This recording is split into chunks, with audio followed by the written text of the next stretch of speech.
ఉడతా ఉడతావుచ్ ఎక్కడికెళ్తావోచ్ కొమ్మ మీద జామ పండు కోసుకొస్తావా మా పాపయ్యకిస్తావా? మరి దీన్ని సంస్కృతంలో నేర్చుకుందామా?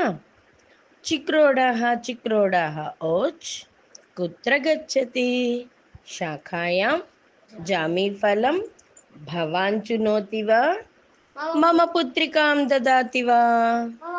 పిల్లలు, ఇప్పుడు మీరు ఈ సాంస్క్రిట్ టీచర్ చెప్పిన పద్యం విన్నారు కదా. ఇలాంటి పద్యాలు, శ్లోకాలు, సంభాషణలు, ఇంకా అనేకమైన వస్తువుల పేర్లు, పండ్ల పేర్లు, కూరగాయల పేర్లు, అనేకమైన వాటి సమాహారంతో మీ ముందుకు 25 రోజుల కోర్సుతో సంస్కృత శిబిరాన్ని తీసుకొస్తున్నాము. ఈ శిబిరంలో పాల్గొనదలిచిన వాళ్ళు వెంటనే మీ నేమ్స్ ఈ పైన ఇచ్చిన నెంబర్లకి ఫోన్ చేసి నమోదు చేసుకోండి. ఇంకెందుకు ఆలస్యం, వెంటనే ఈ పైన కనిపిస్తున్న, మీకు స్క్రీన్ మీద కనిపిస్తున్న నెంబర్లకి డయల్ చేసి మీ పేర్లని నమోదు చేసుకుంటారని, ఈ అవకాశాన్ని సద్వినియోగం చేసుకుంటారని ఆశిస్తున్నాం. Thank you.